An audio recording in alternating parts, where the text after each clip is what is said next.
Navigating a relationship between a super empath and a narcissist can be highly complex and emotionally challenging. In this video, I'll give a detailed breakdown of 30 stages that might occur in such a relationship, along with real-life inspired short stories and examples for each stage. Stage 1 is the initial attraction. Sarah, an empath, is drawn to Tom's confidence and charisma. Tom, a narcissist, is captivated by Sarah's kindness and willingness to listen. The empath sees the narcissist as someone who is exciting and powerful, while the narcissist views the empath as a source of admiration and support.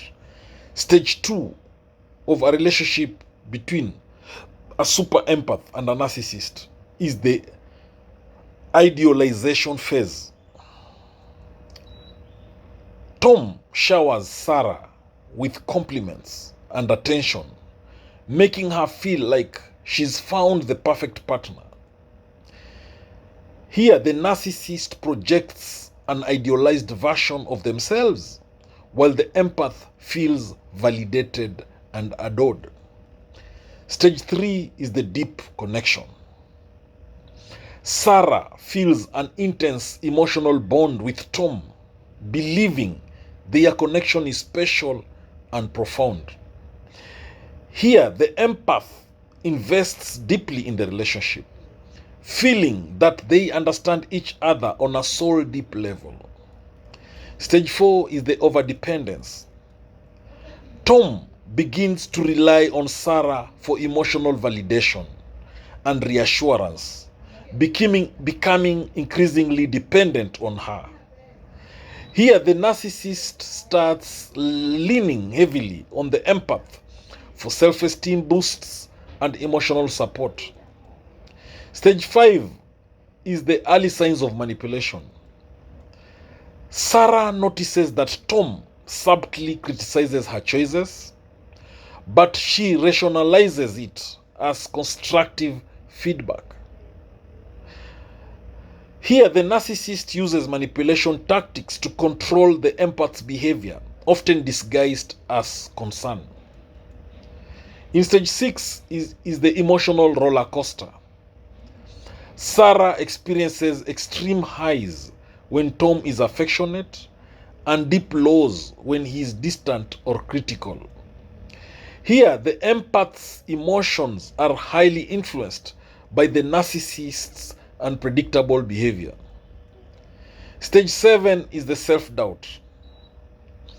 Tom's critical comments make Sarah question her own worth and abilities.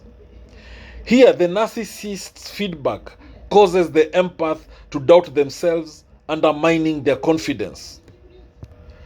Stage 8 is isolation from friends and family. Tom subtly discourages Sarah from spending time with her loved ones, making her feel guilty for wanting to be with them. Here, the narcissist isolates the empath to maintain control and ensure they are more dependent on them. Stage 9 is gaslighting. Tom tells Sarah she's overreacting or misremembering events, making her question her own perceptions. Here, the narcissist manipulates the empath into doubting their own reality and sanity. Stage 10 is shifts in power dynamics. Sarah finds that her opinions and feelings are increasingly dismissed or invalidated by Tom. Here, the narcissist gradually takes control of decision making, while the empath feels increasingly powerless. In stage 11, there is intermittent reinforcement. Tom gives Sarah affection and praise sporadically, creating a sense of unpredictability and craving for approval. Here, the empath receives occasional positive reinforcement from the narcissist, making them more hooked on the approval. Stage 12 is where there is increased criticism. Tom's comments become more frequent and harsh, making Sarah feel constantly on edge.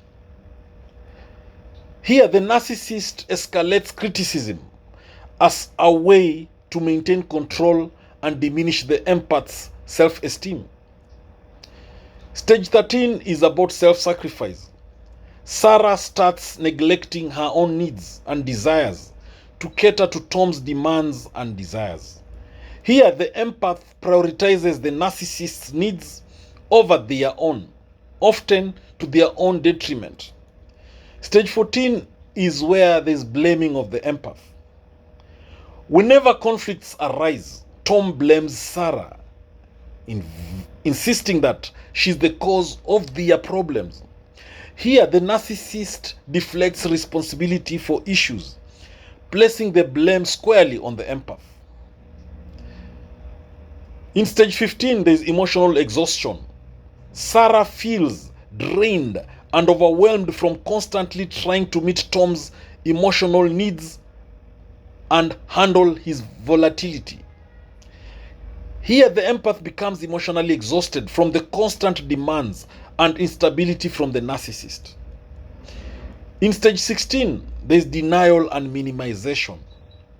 Sarah downplays Tom's negative behavior to herself and others, convincing herself it is not as bad as it seems. Here, the empath minimizes the severity of the narcissist's actions to avoid confronting the painful reality. In stage 17, there is desperation for change.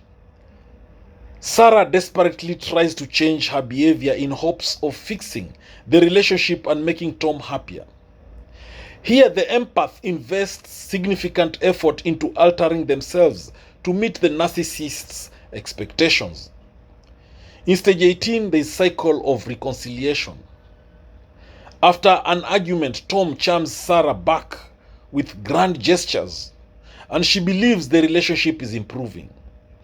Here, the narcissist goes through a cycle of making up and then reverting to old behaviors, keeping the empath hopeful. In stage 19, there is confusion and self-blame. Sarah is confused about the relationship's direction and blames herself for any issues or failures. Here, the empath struggles with clarity about the relationship's reality, internalizing the blame. In stage 20, there is severe mood swings. Tom's mood swings create a turbulent environment where Sarah never knows what to expect. Here, the narcissist's unpredictable behavior leaves the empath constantly on edge and anxious. In stage 21, there is controlling behavior. Tom starts making decisions for Sarah, such as dictating who she can and cannot see. Here, the narcissist exerts control. They exert increasing control over the empath's life, limiting their autonomy. In stage 12, there is withdrawal and silence. Tom occasionally withdraws emotionally or goes silent, creating confusion and fear in Sarah. Here, the narcissist uses periods of silence as a manipulative tactic to exert control and make the empath anxious. In stage 23, there is escalation of conflict. Arguments become more intense and frequent, with Tom using them as a means to assert dominance. Here, the narcissist escalates conflicts to maintain power and control, making resolution difficult. In stage 24, there's the feeling trapped. Sarah feels trapped in the relationship, unable to escape due to emotional dependency and fear of loneliness. Here, the empath feels ensnared in the relationship, struggling to find a way out despite recognizing the dysfunction. In stage 25, it's about seeking external validation. Sarah starts looking for validation and support from friends or therapists to cope with the relationship's challenges. The empath seeks external sources of validation and support to counterbalance the narcissist's influence. In stage 26, there is narcissistic rage. Tom's rage erupts over minor issues, causing Sarah to walk on eggshells to avoid triggering his anger. Here, the narcissist's explosive outburst of anger create a climate of fear and tension for the empath. In stage 27, it's all about strained personal identity. Sarah's sense of self becomes increasingly blurred as she absorbs Tom's needs and expectations. Here, the empath's identity becomes entangled with the narcissist's demands, losing touch with their own individuality. In stage 28, it's all about realization of unhealthy dynamics. Sarah begins to recognize the toxic patterns in the relationship and acknowledges the need for change. Here, the empath starts to understand the unhealthy dynamics and the impact they've had on their well-being.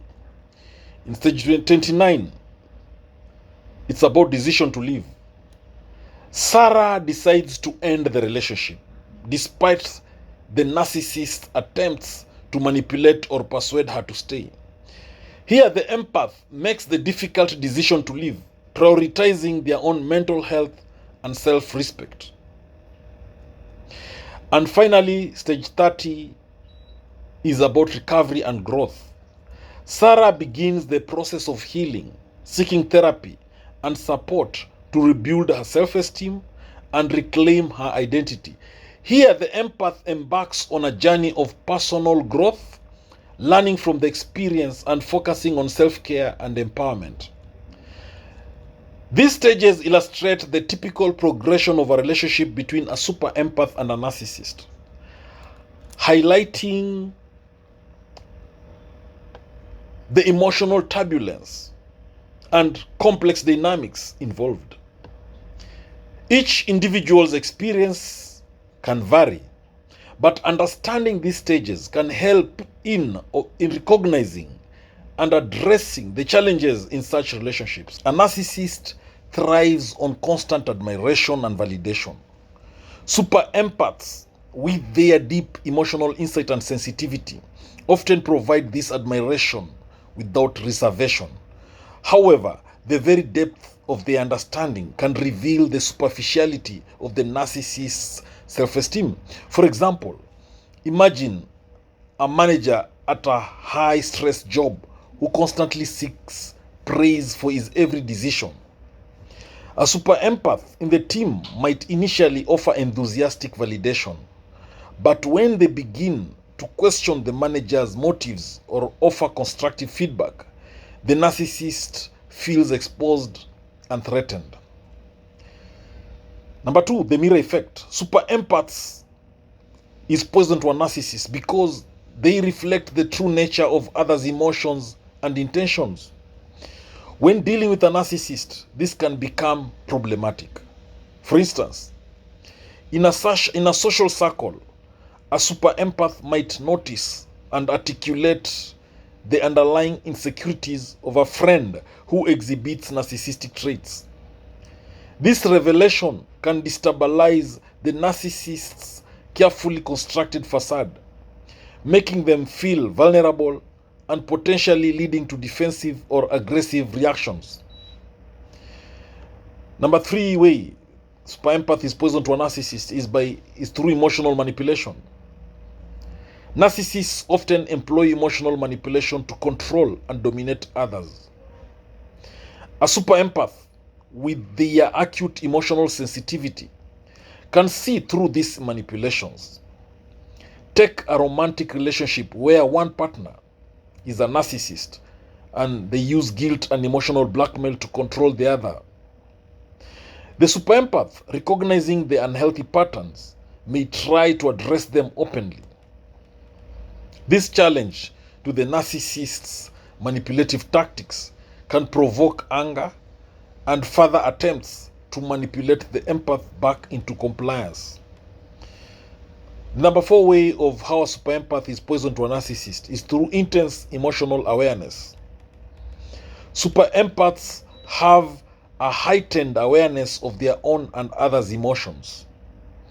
In contrast, narcissists often lack this self-awareness. For example, in a workplace setting, a narcissistic leader may act out to get their way, but a super empath may sense the leader's inner turmoil and openly discuss the emotional undercurrents. This transparency can destabilize the narcissist, who is more comfortable in a realm of emotional ambiguity and control. The super empath is poison to a narcissist because of the super empath's boundaries. Super empaths often struggle with maintaining boundaries due to their empathetic nature. A narcissist, recognizing this weakness, may exploit it. In a family setting, a super empath might go to great lengths to meet the needs of a narcissistic relative. However, when the empath begins to set boundaries, the narcissist's typical tactics of guilt-tripping or gaslighting become apparent, leading to conflict and emotional turmoil for both parties. The other way a super empath is poison to a narcissist is through authenticity and facade. Super empaths are typically very authentic, which can be threatening to a narcissist who depends on a carefully constructed facade. For instance, in a friendship, the empath's genuine nature can reveal the narcissist's pretense and manipulative behavior.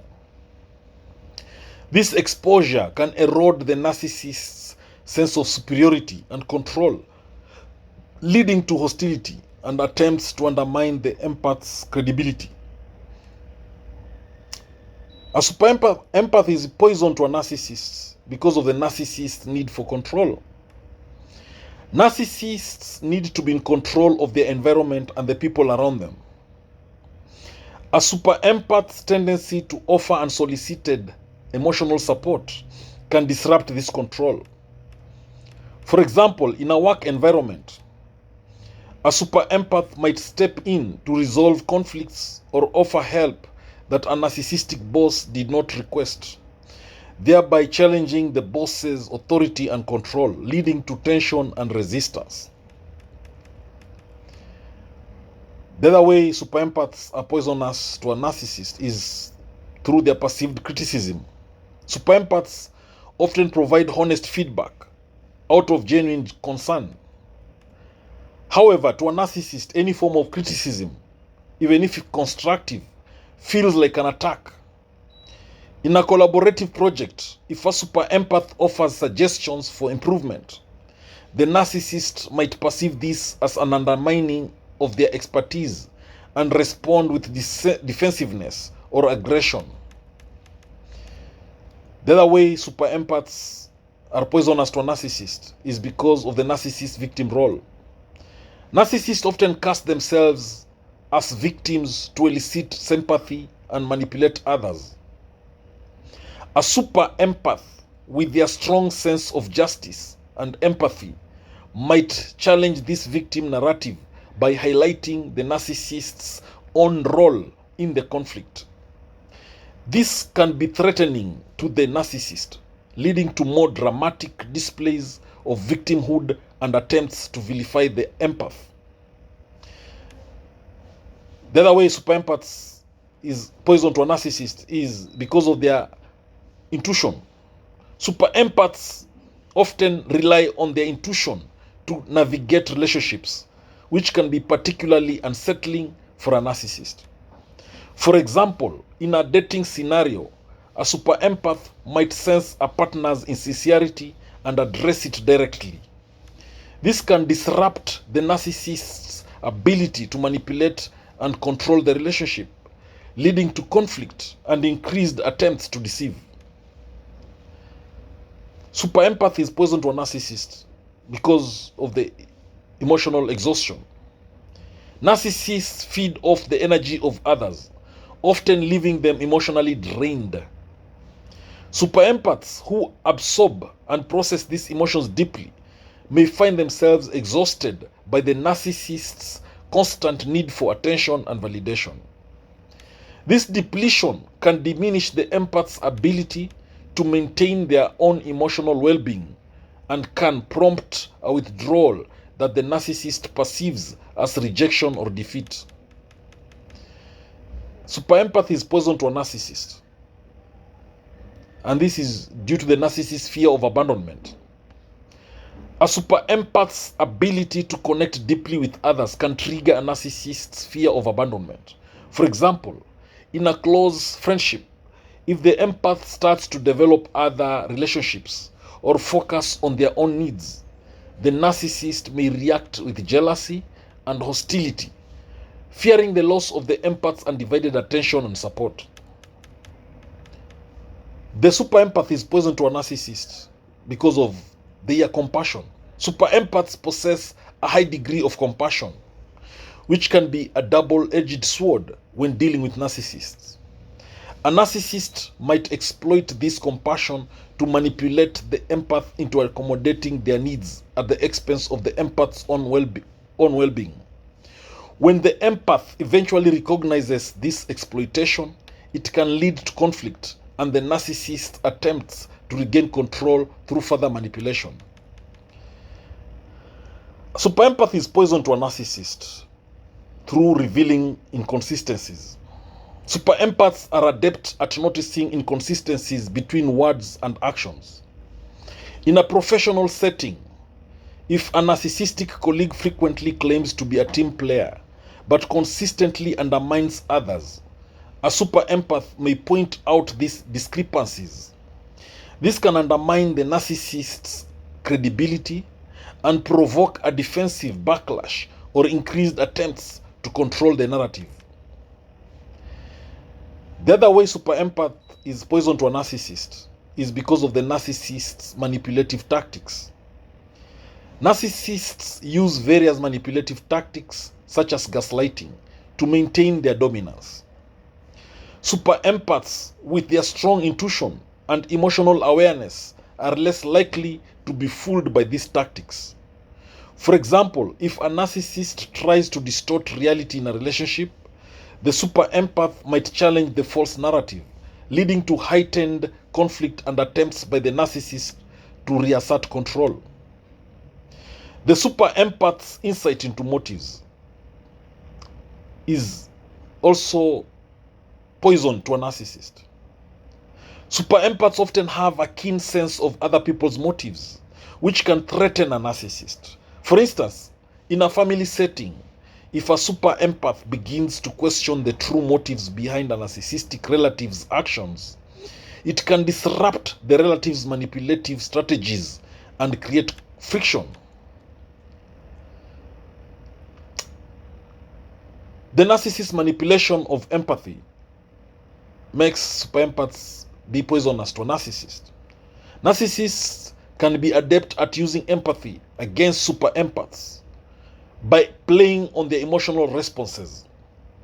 In a romantic relationship, a narcissist might feign vulnerability to elicit sympathy and manipulate the empath into fulfilling their needs.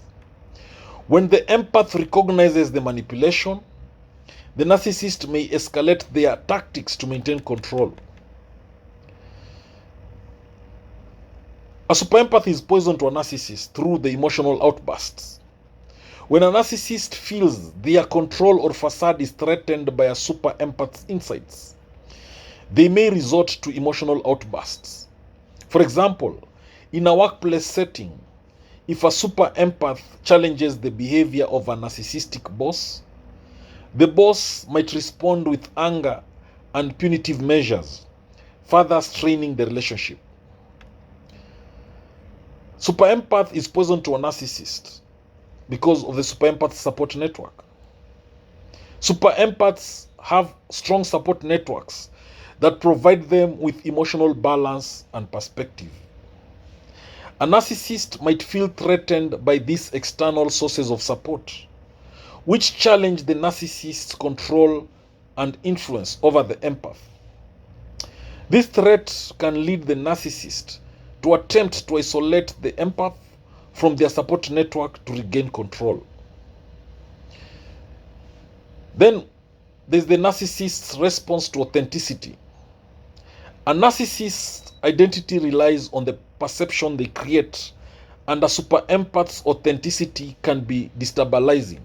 For instance, if a super empath is genuinely supportive and open, it can highlight the inauthenticity of a narcissistic friend or colleague. This exposure can lead to the narcissist attempting to undermine the empath's reputation or attempting to reassert dominance through passive-aggressive behavior. Now, in this video, all these examples and stories illustrate the complex dynamics between super empaths and narcissists, showing how the empath's depth of understanding and emotional sensitivity can disrupt the narcissist's manipulative and controlling behavior. This video gives various ways a super empath can challenge and dismantle a narcissist's false self. Number one is through unveiling vulnerabilities. A super empath has a deep ability to perceive emotional undercurrents. By gently probing the narcissist's vulnerabilities and addressing them with genuine empathy, the empath exposes cracks in the narcissist's carefully constructed facade. This exposure can unsettle the narcissist, forcing them to confront the inconsistencies in their self-image. Number two way a super empath can destroy a narcissist is through authentic communication. Through honest and direct communication, a super empath can mirror back the narcissist's behavior and attitudes in a non-confrontational way. This reflective approach can make the narcissist aware of how their actions deviate from their projected self-image, thus creating internal conflict. The super empath can destroy a narcissist through setting boundaries. By setting firm, healthy boundaries, the super empath disrupts the narcissist's ability to manipulate or control them. This refusal to comply with the narcissist's demands undermines the illusion of power and superiority the narcissist relies on, destabilizing their false self. A super empath can destroy a narcissist by emphasizing empathy. By consistently demonstrating genuine empathy and compassion, the super empath challenges the narcissist's lack of emotional depth. This contrast forces the narcissist to confront their own deficiencies, making their false self seem even more inadequate in comparison. A super empath can destroy a narcissist by promoting self-awareness. A super empath can encourage self-reflection by asking thought-provoking questions or offering subtle insights. This process can lead the narcissist to question their own beliefs and behaviors, revealing the fragility of their constructed identity. A super empath can destroy a narcissist by undermining grandiosity. By calmly challenging the narcissist's grandiose claims with facts or evidence, the super empath can erode the narcissist's inflated sense of self-importance. This confrontation, while tactful, exposes the discrepancy between the narcissist's true self and their grandiose image. A super empath can destroy a narcissist by highlighting authenticity. By living authentically and demonstrating a genuine sense of self, the super empath can inadvertently highlight the inauthentic nature of the narcissist's persona. This contrast can lead the narcissist to experience discomfort and insecurity about their own false self. A super empath can destroy a narcissist by avoiding flattery. Narcissists thrive on flattery and admiration. By withholding excessive praise and maintaining a balanced perspective, the super empath denies the narcissist the validation they seek, weakening their false self's foundation. A super empath can destroy a narcissist by exposing inconsistencies. A super empath's keen observational skills can reveal inconsistencies in the narcissist's stories or behaviors. By gently pointing out these discrepancies, the empath can shake the narcissist's confidence in their constructed identity. A super empath can destroy a narcissist by encouraging accountability. By holding the narcissist accountable for their actions and decisions, the super empath challenges the narcissist's tendency to evade responsibility. This confrontation disrupts the illusion of infallibility the narcissist has built around their false self. A super empath can destroy a narcissist by demonstrating emotional resilience. The super empath's ability to maintain emotional stability in the face of narcissistic manipulation can expose the fragility of the narcissist's self-image. This resilience underscores the weakness of the narcissist's emotional defenses. A super empath can destroy a narcissist by encouraging and supporting others in developing their own sense of self-worth. The super empath diminishes the narcissist's control over them. In short, the super empath destroys the narcissist by fostering independence. This autonomy challenges the narcissist's need to be the center of attention and undermines their false self's power.